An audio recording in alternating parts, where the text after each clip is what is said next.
Good morning ಗೆಳೆಯರೆ. ಇವತ್ತಿನ ನಮ್ಮ ಡೇ ಸ್ಟಾರ್ಟ್ ಆಗಿಂದೆ ಜಾಗಿಂಗ್ ಮುಗಿಸ್ಕೊಂಡು ನಾವು ಸೀದಾ ಹೋಗಿದ್ದೆ ಸ್ಪ್ರಿಂಟ್ ರನ್ನಿಂದ ಪುಷಪ್ಸ್ ಕೂಡ ಮಾಡ್ಕೊಂಡ್ವಿ.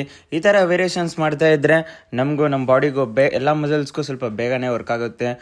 ಇದು ಮುಗಿಸ್ಕೊಂಡು ನಾವು ಹೋಗಿದ್ದೆ ಸೈಡ್ ಸ್ಪ್ರಿಂಟ್ ಆಗಿದೆ. ನಮ್ಮ ಸ್ವಲ್ಪ ಸ್ಟ್ಯಾಮಿನಾ ಬೇಗ ಬೂಸ್ಟ್ ಮಾಡೋಣ ಅಂತ ನಾವು ಮಾಡಿದ್ದೆ ಲೆಗ್ ಟ್ಯಾಪ್ ಮುಗಿಸ್ಕೊಂಡು ಆ್ಯಂಗಲ್ ಕ್ಲೈಂಬಿಂಗ್ ಕೂಡ ಮಾಡಿದ್ವಿ. ಆ್ಯಂಗಲ್ ಕ್ಲೈಂಬಿಂಗ್ ಆಗಿದ್ದೆ ಲೆಗ್ ಸ್ಟ್ರೆಂತ್ಗೋಸ್ಕರ ಸ್ವಲ್ಪ ಲಂಜಸ್ ಕೂಡ ಮಾಡಿದ್ವಿ. ಲೆಗ್ ವರ್ಕೌಟ್ ಆದಮೇಲೆ ಸ್ವಲ್ಪ ಕೋರ್ಗು ಮಾಡೋಣ ಅಂತ ನಮ್ಮ ಬಡಿ ಸ್ವಲ್ಪ ಟಕ್ ಕ್ರಂಚಸ್ ಮಾಡ್ದ. ನಾನು ಸ್ವಲ್ಪ ಸೈಡ್ ಕ್ರಂಚಸ್ ಕೂಡ ಮಾಡಿದೆ. ಸೈಡ್ ಕ್ರಂಚಸ್ ಆಗಿದೆ. ನಮ್ಮ ಪ್ರಮೋದ್ ಬ್ರೋ ಪೈಕ್ ಕ್ರಂಚಸ್ ಕೂಡ ಮಾಡಿದ್ರು.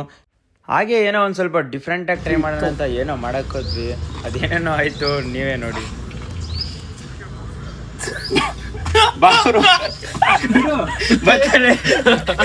ಹೋಯ್ತಾರೆ ಎಲ್ಲ. ನಮ್ಮ ಬಸವಬ್ರು ಕೂಡ ಇದ್ಯಾವುದೋ ಇಂಟ್ರೆಸ್ಟಿಂಗ್ ಆಗಿದೆ ಅಂತ ನಮ್ಮ ಜೊತೆ ಉಲ್ಟಾನೇ ತಗೊಂಡು ಸ್ವಲ್ಪ ಕ್ರಂಚಸ್ ಮಾಡಿದ್ವಿ. ಇದಾದಮೇಲೆ ನಮ್ಮ ಜಿಮ್ನಾಸ್ಟಿಕ್ಸ್ ಪ್ರಾಕ್ಟೀಸ್ ಬಿಟ್ಬಿಡ್ತೀವ. ನಾನು ನಮ್ಮ ಬಡಿ ನಮ್ಮ Pramod bro continues back spring ಹೊಡೆದು ಒಂದು ಸ್ವಲ್ಪ ಪ್ರಾಕ್ಟೀಸ್ ಮಾಡಿದ್ವಿ. ಸಪೋರ್ಟ್ ಎತ್ಕೊಂಡೇ ಮಾಡಿದ್ವಿ, ಯಾಕಂದರೆ ಫಸ್ಟ್ ಟೈಮ್ ಅಲ್ವಾ. ಆಮೇಲೆ ನಮ್ಮ ಬ್ಯಾಕ್ ಫ್ಲಿಪ್ ಬಿಟ್ಬಿಡ್ತೀವ, ನಮ್ಮ ಫೇವ್ರೇಟು. ನಾವು ಎಲ್ಲರೂ ಸೇರಿ ಬ್ಯಾಕ್ ಫ್ಲಿಪ್ ಹೊಡೆದು ಒಂದು ಸೂಪರ್ಮ್ಯಾನ್ ಪೋಸ್ಟ್ ಕೂಡ ಕೊಟ್ವಿ.